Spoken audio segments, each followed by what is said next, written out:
Hi, and welcome to Decoding AQ, helping you to learn the tools, mindsets, and actions to thrive in an ever-changing world. Hi, and welcome to the next episode of Decoding AQ. I have Ira Wolfe with me today, and I'm really excited because it intrigues me when I read people with interesting LinkedIn profiles. And Ira describes himself as a millennial in a baby boomer body. Now, who wouldn't want to be thought of in that way? So welcome, Ira. Hey, thanks very much, Ross. Pleasure to be here. Very excited about being here. Great. So Ira is the Chief Googlization Officer at Success Performance Solutions. And essentially you help small and medium-sized businesses recruit smarter, hire faster, and retain longer. So I guess you're in high demand right now.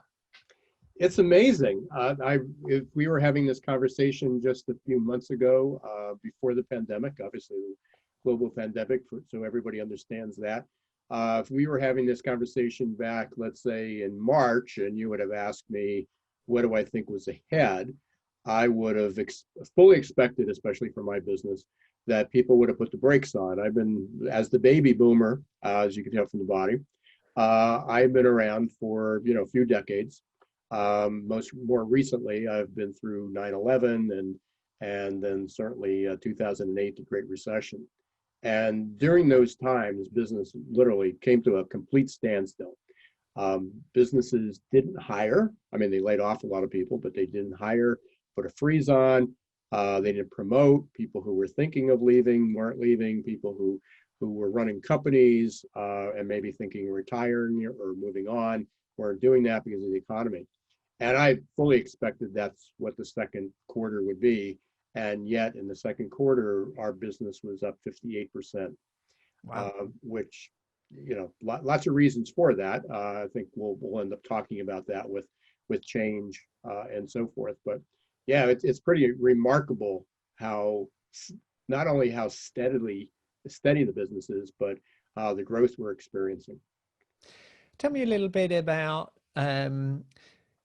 life before, say, 25 years ago when you started Success Performance Solutions. What got you into it? What fascinated you at that time? And what have been perhaps some of the highlights of that journey? I imagine there's been many, but see if you can pick a few. Yeah, there's absolutely. So prior to, here's the one remarkable thing. If I look back over my almost 40-year business career, the sense of that is that I'm not really doing a whole lot. I'm doing a lot differently, but the skills that I was using back then, and they certainly hopefully have improved over a few decades, are the same. I really had good critical thinking skills. I understood the value of customer service, of working with people, of building good teams. I grew up in a family of retailers, a small business. And, again, it was hard work. They were almost all of them were in small communities. But I saw the role of the business as an employer,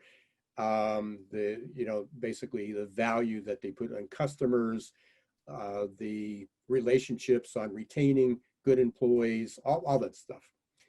Good and overall good marketing. I often say I'm probably a marketer at heart and just happened to be in a couple differences. But my first career, I actually was a dentist, and excuse me, that was my pathway since I was a young kid. I don't know why. It's actually this today or over the weekend was 4 years to the date that I did my TED Talk, and during the TED Talk. It was about change. It was about change. The title of it was "Make Change Work for You," and in that, I basically said I loved everything about dentistry. I loved everything about dentistry, but dentistry, and why I even chose dentistry. It was traced back. A fifth grade teacher went around the room one day, asked everybody to stand up and say, "What do you want to be when you grow up?" And for some reason, I pulled dentistry out of the hat, and maybe my stubbornness or being obstinate or just setting a goal and say I'm going to achieve it one way or the other is I became a dentist. And I had a very successful practice. 25 years ago, I basically retired from dentistry, got out, started this business. People asked me, what are you going to do? I mean, you're a dentist. Expecting that most dentists, they're good clinicians.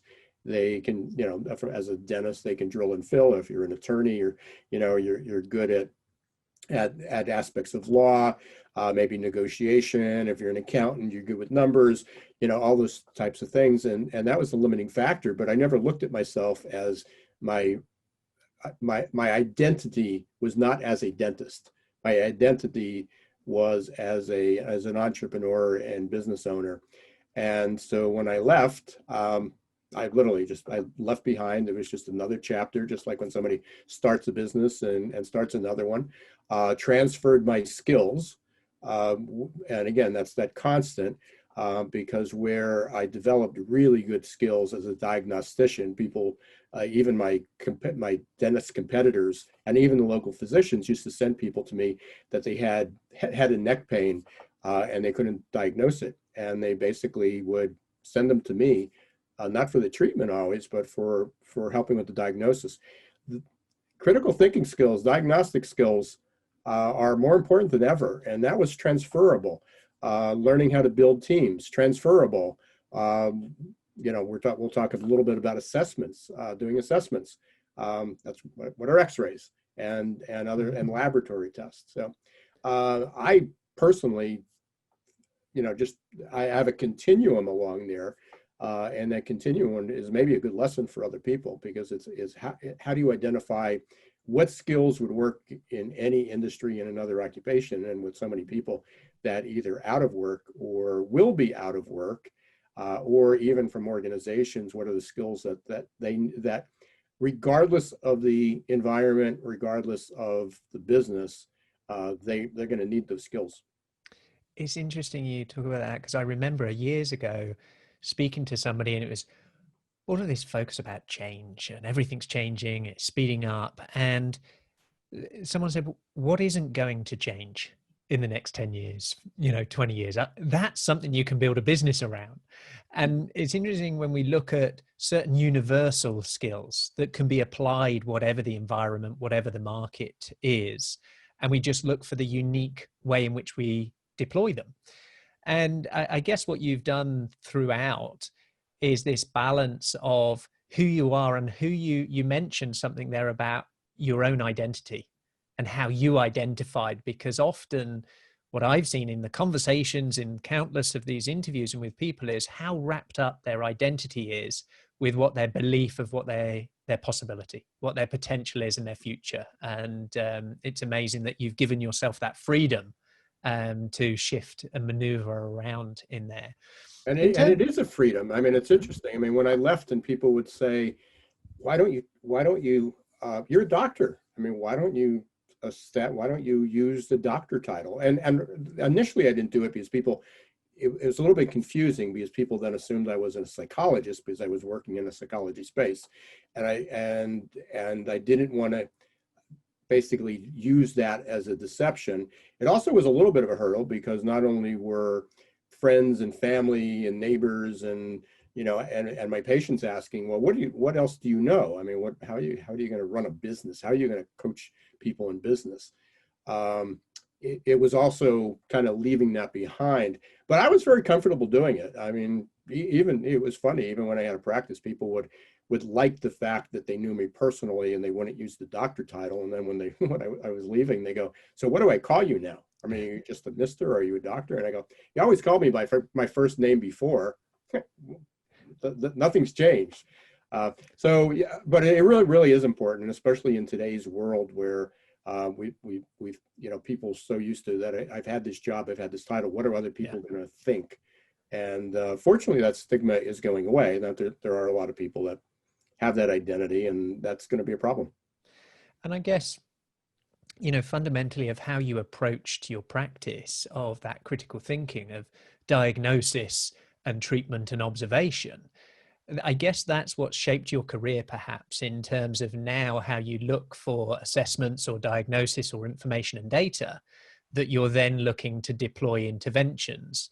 How how really has that evolved and shaped during your career path of the experiences together with your fundamental approach? Well, it certainly helped a lot in this business. I started, and again, many people are familiar with these tools, like Myers-Briggs, DISC, the DISC tool. I was introduced those again, and this sounds unusual to a lot of to people that know professionals who are really, really good technicians or clinicians or experts or subject matter experts in their field. But they weren't always the best business managers. And I was using DISC in my practice, in my business, almost 35 years ago, to understand how do we become better as a team. I brought an associate in, had a different personality than me, and there were conflicts, and how do you use that tool to help understand different people's points of reference. But obviously as a medical clinician, we were using X-rays and blood tests for years. And so they were an important part of it, but there wasn't, and I guess this is what really helped me in my transition, as opposed to other people who, had the hammer and everything looked like a nail. They were experts in DISC, they were experts in a Big Five tool, they were experts in Myers-Briggs. They had this one expertise and they tried to solve all problems with conflicts, sales skills, customer service skills, team building, leadership. One tool did it all. And that never was the case. So when I started this, I started with DISC, and then I added a values assessment, and then I added a motivation assessment, and then I added personality assessments, and I added cognitive skills, and now we do technical skills as well. And honestly, it takes multiple assessments to get a big picture, and I'm sure we'll end up at some point talking about adaptability or the AQ. What I really like about the adaptability quotient is that you have 17 dimensions, but there's 15 different dimensions, but 10 of them are related to us personally. Yep. And they really hit on so many factors from so many, it's almost like a 360. What are the different components? And you put them into one assessment, where in the past we had to basically combine those. So I think on that continuum, or where I came maybe as an advantage of entering the assessment business, was that I understood the need to put together multiple components and then how to integrate them. And oftentimes, especially using like a behavioral model and a personality model, you'll get a conflict. For instance, for anybody that might be familiar with DISC or Myers-Briggs, the I is somebody energized by influencing others. And, obviously with extroversion, somewhat related to extroversion in Myers-Briggs, are people that are motivated by having other people around and by conversation and influencing and engaging with others.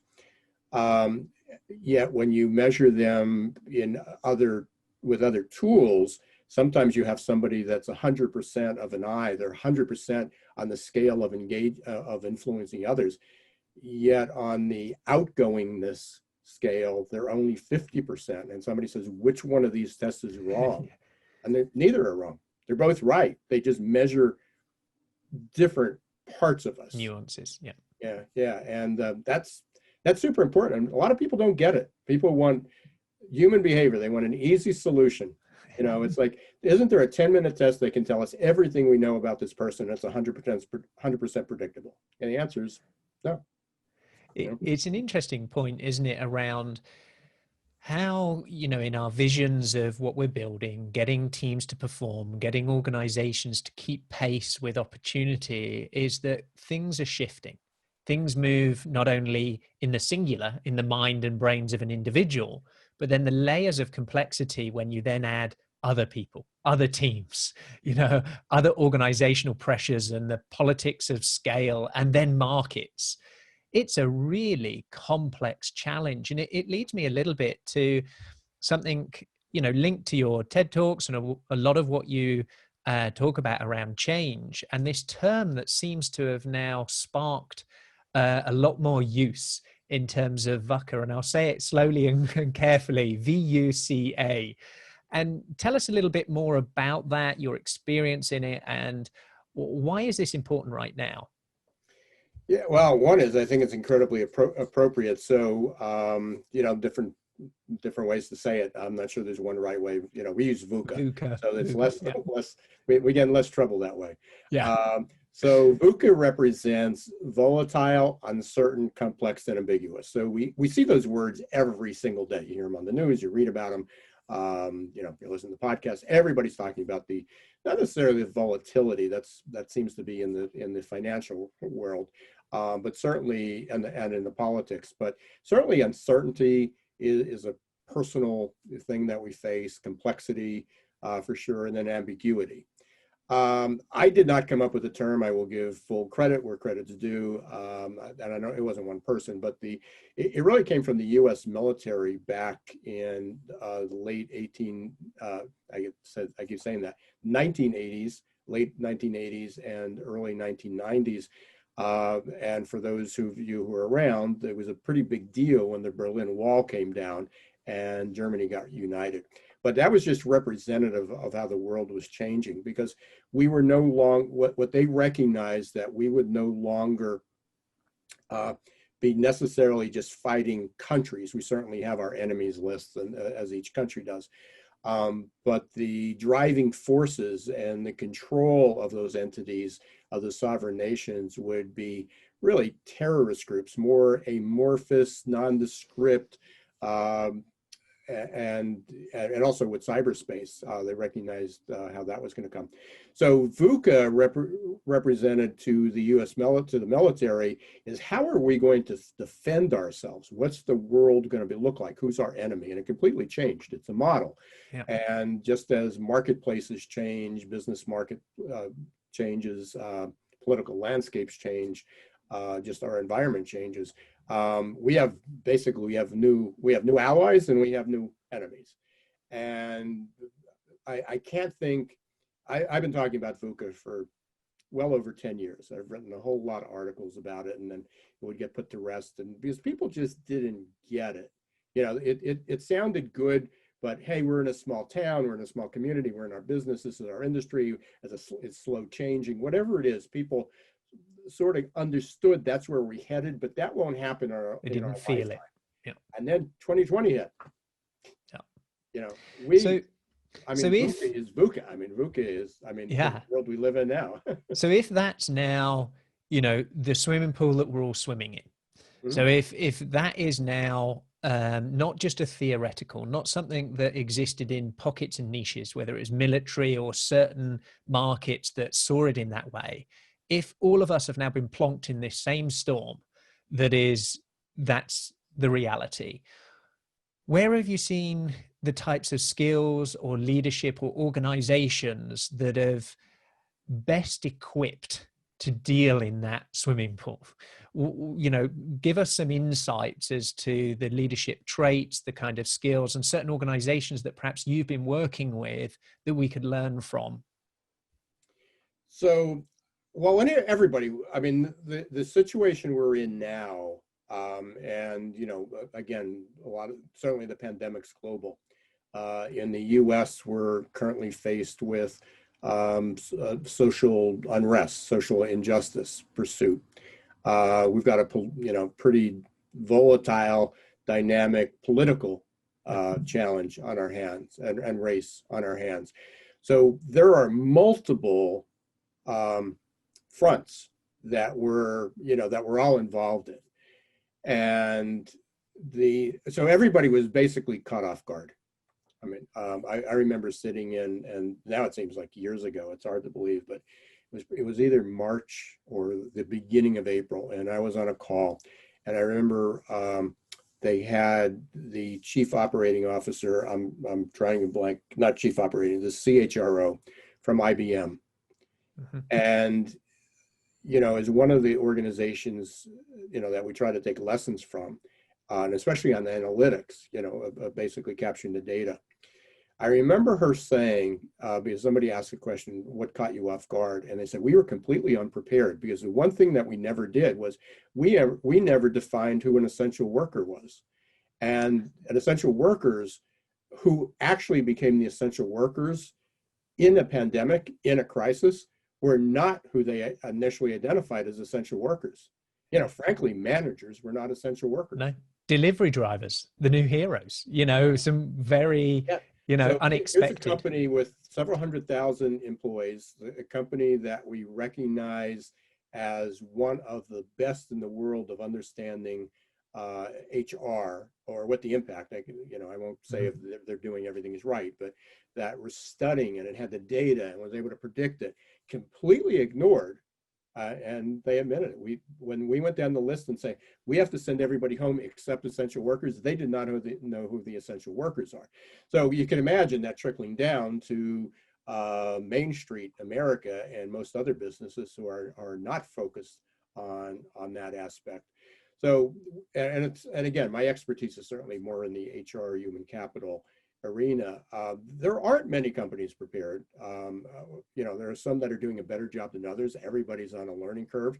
I really dislike the new normal term. So if anybody has a better term that they share with me, other than new normal, normal 2.0, and the variety of those.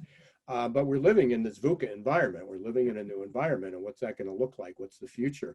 And so we're all adapting, which ultimately becomes, what's the skill that we need? We've worked on leadership skills. I know you measure grit.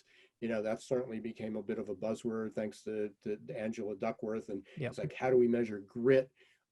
Agility has been around for a bit. How do we measure agility? And all those are really, really important. But they're, again, one hammer doesn't doesn't work with all the nails that are out there. Some aren't nails, some are screws. There's a lot of different challenges we have. The constants that we've been talking about, and again, working on the skill side, mentioned it earlier, and it's not patting myself on the back, but, fortunately, I've had good critical thinking skills, and that's carried me through. I have a healthy sense of curiosity. I've always, not intentionally, because I really don't like formal education, although I've got 3 degrees, so I got them more from credentialing. But I've got, it's also that learning, that continuous learning. And, as an old baby boomer, all my friends are, why are you learning that? Why are you taking that course? Why are you going back to school? When are you going to retire? I see no purpose in it. I still have a lot to learn. I want to learn new things. I'm excited about what the future is. And I think, whether it's continuous learning, whether it's being open-minded, whether it's critical thinking skills, that's not new. That hasn't changed as of post-pandemic. Oh, we need to switch our gear. Those were the skills we've been talking about we would need for a decade. What we didn't expect is we were going to need so much of it so quickly. I think that's it, isn't it? It shifted from about being a vitamin to being the cure, from being an ambition for people to have that to being the burning platform of requirement, because the stakes have shifted. And to some extent, it was, here's what you need to work on. And it's like, okay, it's graduation, everybody, now you got to apply it. You can't work on it. It's not, oh, we have that in our budget for next year. No, it's here. It's now. You need, and people say, well, what about leadership skills? Well, what are leadership skills? Critical thinking, relationship management, working with people. And people go, what about technology? Well, there's still a high need to be able to work with people, and people who are running the technology. We're not quite at that robot stage yet. It's more that cobot, the collaborative robots stage. So, but what's interesting is, and I think what I've seen come out during the course of this year with through the pandemic, I haven't seen any people talk about new skills except for one with an emphasis. And I know you also picked this up in the AQ, is unlearning. I don't actually recall seeing unlearning in any great extent through 2020. I mean, maybe, you're obviously more aware of it because you've been doing the research with this. But even following, I know we're fellow SU people, Singularity University, you follow the leaders. It was mentioned, but it wasn't as in the forefront as it is now, that there's a recognition that we have to unlearn a lot of what we took for granted, we took as normal. And that's a skill. I mean, we need to get 100%. beyond that. And it's Yeah. not just being open to new ideas, because you can be open to new ideas, you can have the mental power to do it, you can have the fortitude or resilience and grit to be able to go about and do it. But rewiring our brains, forgetting that is it's tough. It's tough, and it's a, it's a bigger challenge than the face of it. A lot of things is about the timing. You can talk about something and it never really gain the traction. And unlearning, for example, I think, particularly with Barry O'Reilly's book and a lot of this, drive towards it, it's a sense of accepting vulnerability. And as a human race, we're not very good at that we're good at acquiring knowledge and then being an expert. And then that, I think, is a limiter to the curiosity, to the discovery of new, and to be able to let go of something. And where it becomes really hard, and I think I've talked about this on a couple of others, was take, for example, judges and the legal system and when DNA came in. I think it was around the early 80s, 84, something like that. And where anything post that period, if DNA evidence gave them, the reason to put them away, it was seen as 100%. But what about all the people that were put away prior to that point that now, when looked back, the DNA says, no, that isn't correct? The system has to say, unlearn and say, no, we got it wrong. And it didn't work like that. Everything came up to, protect old knowledge, to protect the old things, rather than be able to say, we made the right decisions at that point. With that data, we now have new information. We need to make a new decision and undo some decisions. And that's a real difficult skill. And when it comes to learning, when we learn things that have given us an applause, given us some sense of a reward in some way, and then it shifts, it's very hard to let go of knowledge and something that has helped us along the way. So I think it's a very topical piece. It's a very challenging piece. And I think it's critical and key to surviving right now. And it's tough to grasp the idea because there's so much emphasis that we need to learn, we need reskilling and upskilling and the role of education. And so we're talking about all this learning. And at the same time, simultaneously, we're talking about unlearning. We're talking about how we need to unlearn what we did before while we're learning it. And then, how do we do both at the same time? Because this isn't like, well, there's going to be a 4-year degree in unlearning, and then we can then you can do this brain dump and we can move forward. The reality is we got to do it now. We got to do it on the fly. We need to do it quickly. And what do we need to unlearn and what do we need to learn? And that's certainly that fits into the adaptability, but it was definitely another piece into the equation. But even as you were saying, people took this binary choice. It's like, okay, now we're 100% we're going to rely on DNA, and then but it wasn't all or none, because how do we know it's that person's DNA? How do we know for sure? And then our diagnostic abilities for DNA have changed, have improved a great deal. We didn't have the technology before just because we were able to identify. The genome, frankly, wasn't, undone or identified, for years after DNA was entered into the courts as viable evidence. So it's always going to be evolving. That's the thing that people have a tough time. They want to know, well, maybe we should wait till we get that. That's the old, wait till you buy your first computer. It's funny. It's been maybe 10 years, but I saw one of my daughter's friends after. It was years since I saw her, but they were really good friends from kids. And she says, one thing I remember from you, you were like the first people in the town that had a computer that, that the kids, and they came over, and it was an Apple IIe, and black with just that's green what they on the remembered. Screen. A huge box, and slow as can be. We can go out, have lunch, and take a trip and come back, and it was still booting up. but it was, it would, that's, it's a long time ago, but, they were introduced, but the wiring, the one thing and I have to find the link to it. And I'd love it. I can't remember the gentleman's name, but he's a young guy. And everybody's young these days to me, but he's a young It's all guy. relative, isn't it? It's all relative, Ira. Yeah. Yeah. And he used the example and again, this fits perfectly into the learning unlearning of how our brains are wired, and something as simple as riding a bike.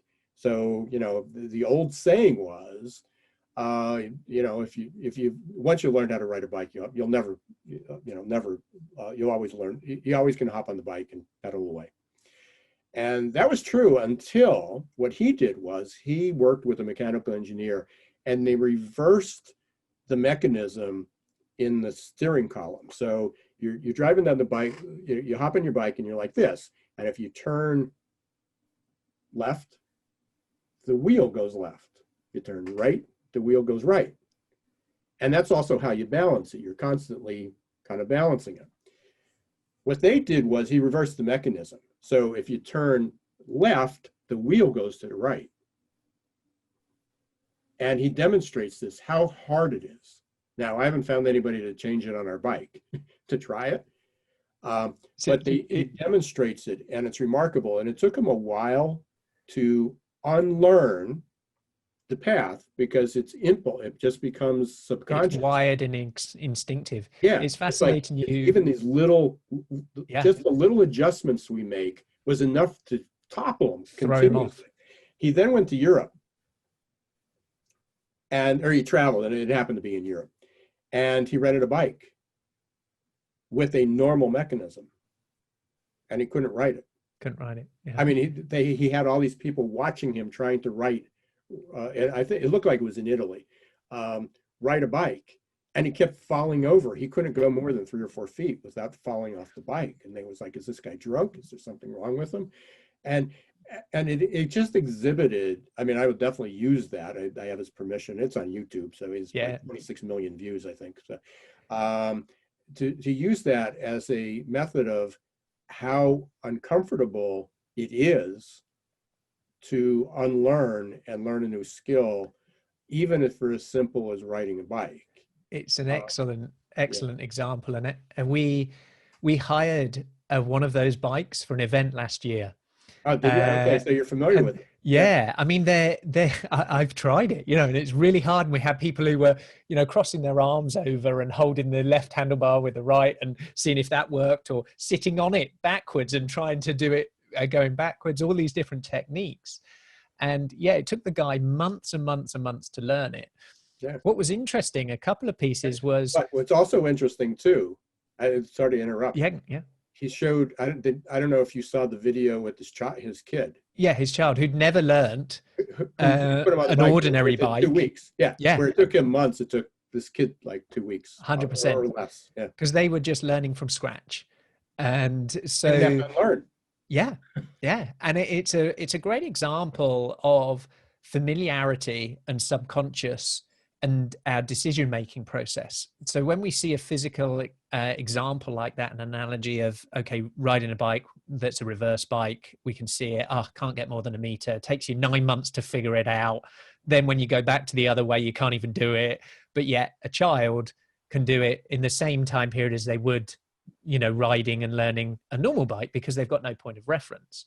What's difficult is then to take the mental shift to apply that to how you operate your business, how you operate your teams, how you operate your decision-making of, take email, for example.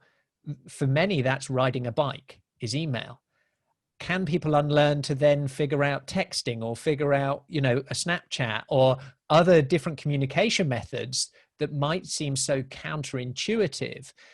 Even adoption of things like VR and augmented reality, and they seem far out until they become disruptive of those things. And what I've liked about learning more of your mindset, your style, is one of curiosity and continual learning. And that, I think, is what I believe as being a key shift for society, is not thinking, I need to do the majority of my learning in this period of my life and then just top it up with a little professional development along the way, rather than reimagining who I could be in new chapters. Like you said, that was just one chapter. I'm on my next one. And hey, maybe there'll be another 25-year chapter in the future of those things, which It's a is lot shorter. it's exciting. And when we're excited about something and we're motivated and we're fascinated, then there's a future and there's hope. Another important part of adaptability, right? Without hope, then it all falls apart. In terms of getting practical now, so from these analogies and stories and theories and models and assessments, some of the practical tips of what could an individual listening to this who perhaps is working in a team, they recognize that it's a hyper complex world, there's uncertainty everywhere, they might have levels of anxiety and stress and they're seeing it in their colleagues and they want to do something about it. What could they do? Where would they start? Just give us some kind of practical ways to help those type of people have a better tomorrow. So good. One is, it sounds like a setup here, but it's not. But the other is, I will give credit to him too. We'll go back to VUCA. Bob Johansson from the Institute for the Future came up with this, and he called it VUCA Prime. And if you take the volatility and have a vision, have a purpose, identify what is your purpose. And I know people are struggling with that, right now. And I'm not an executive or a personal or a life coach. So there are people that can really help you walk through that. I'm a much better strategist than I am a personal coach. But so the V can be transitioned from volatile to vision. The uncertainty could be transitioned to understanding, and that certainly fits into the unlearning, to read, to explore, keep an open mind. And then it's, what are the skills that are required to understand? The C transitions from complexity to clarity. You look for the signs, you look for the bright lights, you look for the people who, it's definitely related to vision, but who are the people that seem to be leading us toward a future, not trying to hang on to the past. And again, it's a journey and nobody has the right answers, but again, it's that clarity. And the A, which maybe is a solution, which was sort of ambiguity, that we have all this information, and especially in the U.S. now with all the information coming up, what's the right way? How should we best approach the pandemic? And it's both coming from experts. How do we adapt? How are we agile, which is the A. So VUCA Prime is vision, understanding, clarity, and agility, or adaptability. So that fits beautifully into that. Now, that's conceptually, that's strategy, that's businesses, even people. What I was so excited and passionate about, in fact, I was on a phone call this morning and he said, I just had to set up with a call with you right away because I haven't seen you this excited in years, because I was introducing him to the AQ. So, and honestly, people, this was not a setup call, but it's a tool to help people, individuals, understand where I am. If I need to learn a new skill, what is it? Or unlearn a skill, because unlearning is part of it. Is there something in my personality that may hold me back? Is it my introversion? Am I too impatient? So, are there things in there? Is it the way I'm approaching it? Maybe my thinking style is limiting. And also is the environment. And I think the environment's incredible. Now, I'm a small company, my own boss, and I set the rules, but there are people working within organizations, and for owners or business people or managers, executives, saying, are we ready to go forward? And typically what they do is, hey, do we have the right personalities on the team?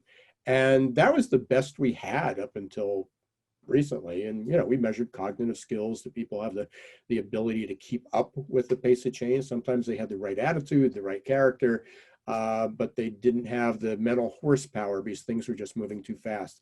What what the AQ does, I mean, it's well-rounded, is, again, it's not the cure-all, but, I don't want to disappoint Ross, but it's No, not I the holy completely agree. grail. It's part of the mix. It's not the vaccine. It says, here's your DNA, here's the DNA, and here's the environment you're working in. And if we live in a world that there's nature and nurture, the nature part is going to come from our ability and our character, and the nature part is the nurturing part is going to come from the environment.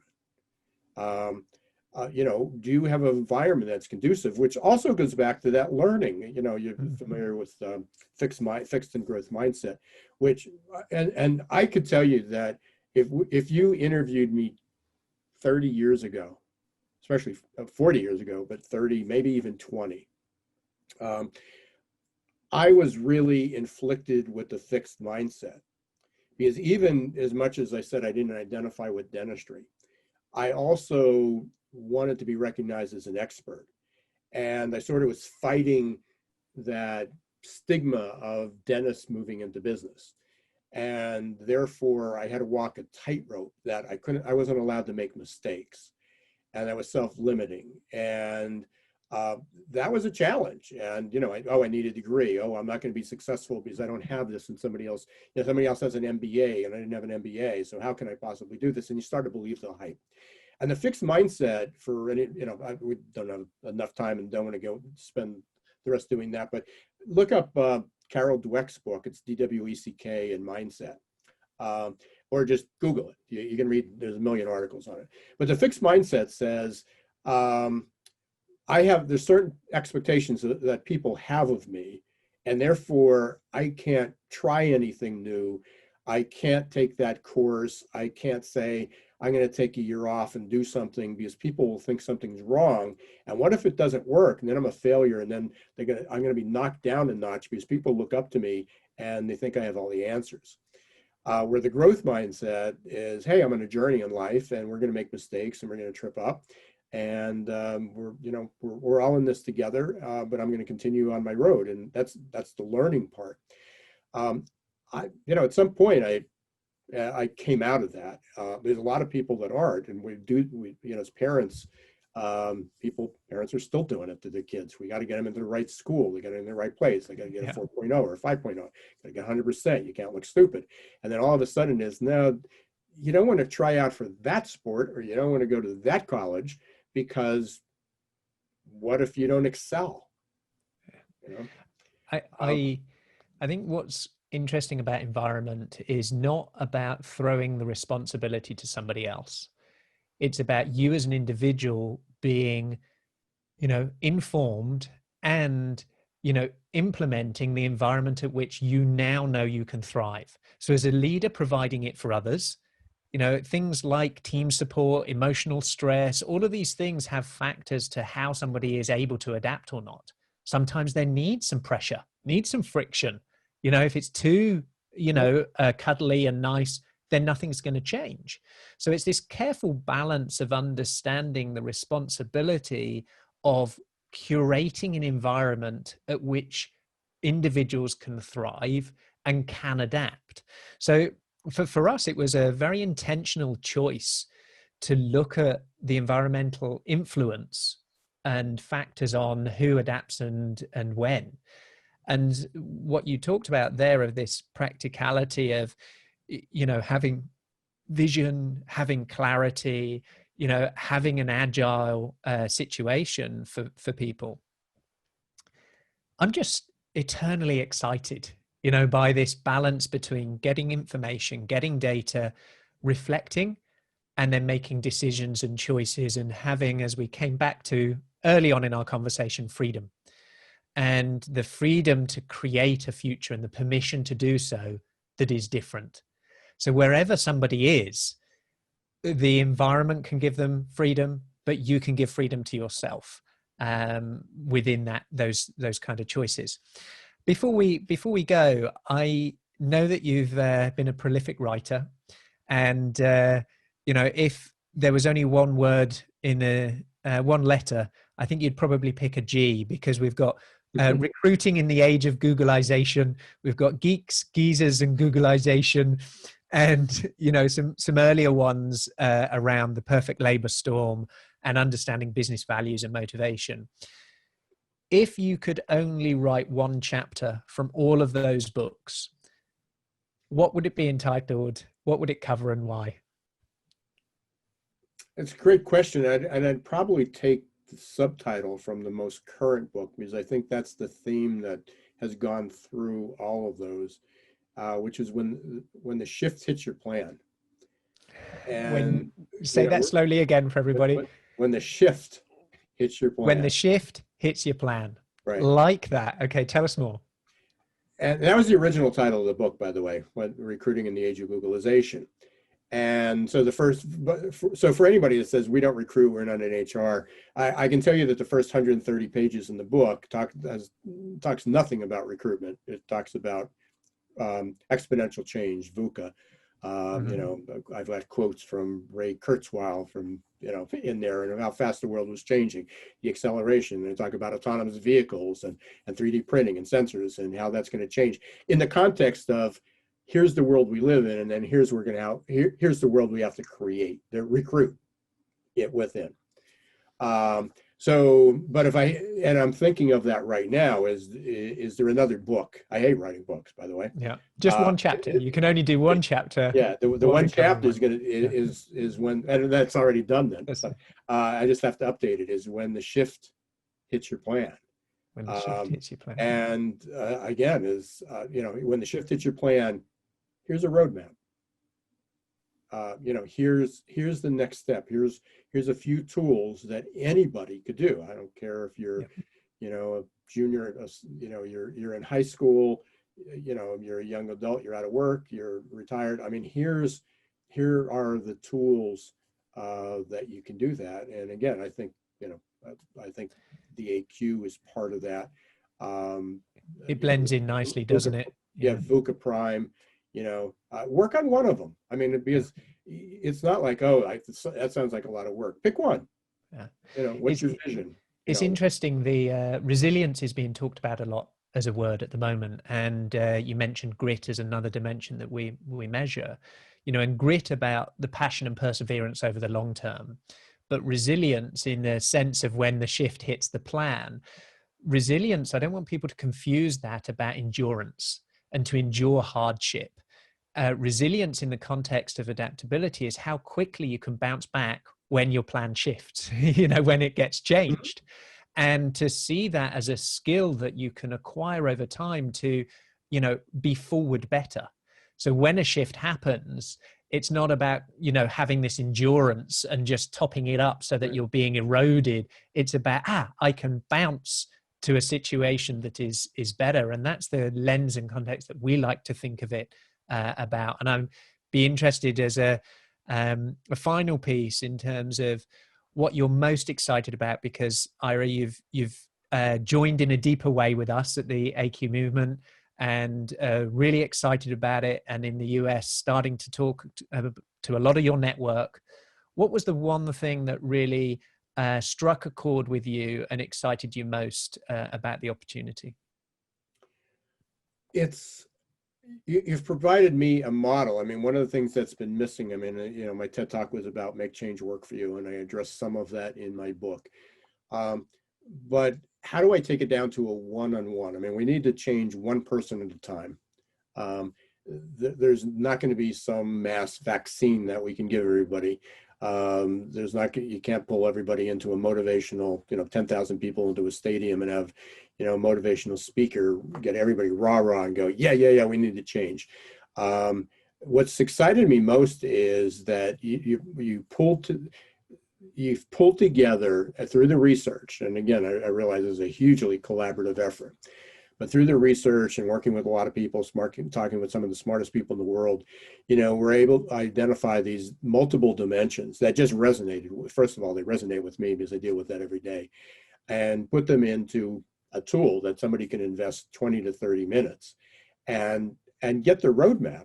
I mean, so this isn't going through months and months of coaching and therapy to figure out what you need to do. Yeah. This is saying, hey, here's a starting point, and let's move forward. And because people are struggling, people that are continuing to do well are struggling. I mean, I'm thriving, but I'm struggling at the same Mm. time because I frankly don't know what's going to happen next quarter, next year. Uh, and being able to provide a tool and then eventually some services that can help people see that there's hope, that there is a Yep. future, that there's tremendous opportunity, is not only going to give them a job, but is going to improve their well-being and hopefully improve their communities and their families, and be able to give back in a much greater sense. Perfect. Perfect. And so, your title of your business, the more I think about it, the cleverer it is. If people are looking for success, if they're looking for performance and they're motivated to find solutions, they need to get in touch with you. How do they do that best? What's the best way to get in touch with you if they've been intrigued by your thinking and our conversation? How do they do that? Well, most simply, you can go to, you can look up Success Performance Solutions. So you can see it in the back. It's successperformancesolutions.com. That's the business site. And you can also you can Google or go to irawolfe.com. It's IRAWOLFE.com. Or just Google me. I come up in a lot of places, I love it. between books and podcasts and interviews. And so that's pretty easy to find. Wonderful. It's been a pleasure to get to know you over the last few months, and I'm excited for our journey together. And thank you for sharing your expertise, your wisdom, your thoughts for everybody to benefit from. Here's to an abundant and adaptable and successful future. Yeah, very much so. Thanks a lot, Ross. Do you have the level of adaptability to survive and thrive the rapid changes ahead? Has your resilience got more comeback than a yo-yo? Do you have the ability to unlearn in order to reskill, upskill and break through? Find out today and uncover your adaptability profile and score, your AQ. Visit aqai.io to gain your personalized report across 15 scientifically validated dimensions of adaptability. For a limited time, enter code PODCAST65 for a complimentary AQ-Me assessment. AQAI, transforming the way people, teams, and organizations navigate change. Thank you for listening to this episode of Decoding AQ. Please make sure you subscribe on your favorite podcast directory, and we'd love to hear your feedback. Please do leave a review and be sure to tune in next time for more insights from our amazing guests.